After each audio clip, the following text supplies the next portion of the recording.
The first time they called the police on me, I almost laughed. Imagine that, standing inside my own house, lights off, curtain drawn, while my family stood on the porch yelling, "She won't let us in!" as if my silence was a crime.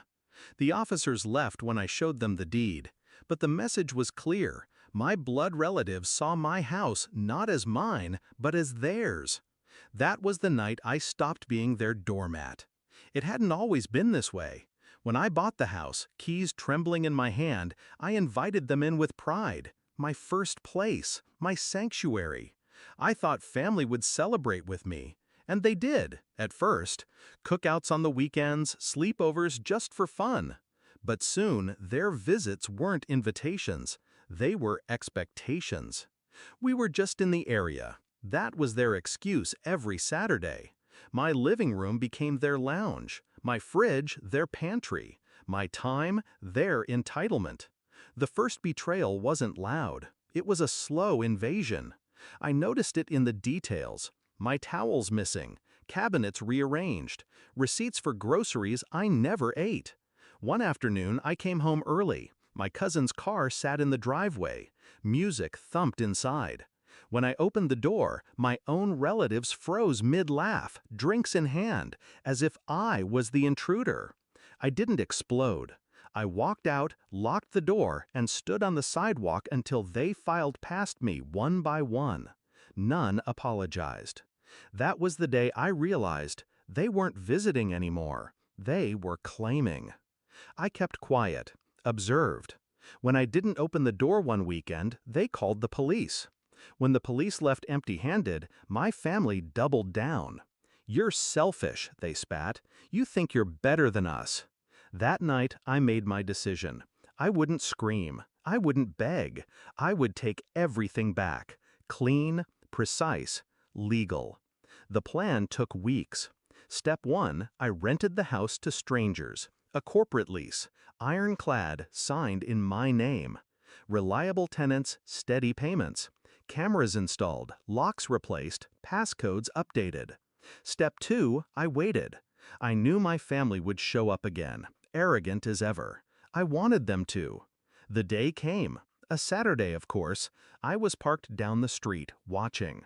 My mother's car pulled up first, then my brother's. They walked up the porch like conquerors returning home.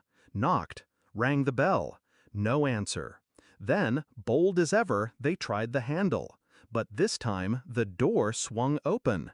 And instead of me standing there, strangers appeared. My tenants. A young couple, polite but firm. "Can we help you?" I saw the confusion ripple across my mother's face. My brother stammered, This is our house." The tenants shook their heads. "No, this is our house. We signed the lease last month." My family stood frozen on the porch, realization sinking like lead. My phone buzzed within minutes. Calls, texts, rage spilling across the screen. "What have you done? How could you rent it out? Where are we supposed to go?" I let them burn. Finally, I answered, my voice calm. "You called the police on me for not opening my door, so I solved the problem. It's not my door anymore." The silence on the line was delicious. The fallout was immediate. Their weekend routine shattered, their entitlement gone. They couldn't barge in, couldn't rearrange my life, couldn't touch what was mine. They tried guilt, they tried threats. Nothing worked. The lease was legal, airtight. My house was no longer a stage for their dominance. It was a locked fortress. Do I miss them? No. Family isn't blood.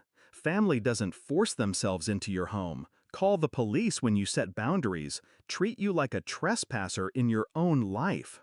What I miss is the illusion that once I thought they would be proud of me, that my house would be a place for love. But illusions burn, and when they do, you see truth clearly. Now, when I drive past on weekends, I see my tenants' cars in the driveway. Laughter spilling from the windows. A life being lived, not stolen. And my family? They hover outside, powerless, finally on the other side of the locked door. Justice didn't come with fists or fire. It came with a signature, and the knowledge that the house they thought was theirs will never be again.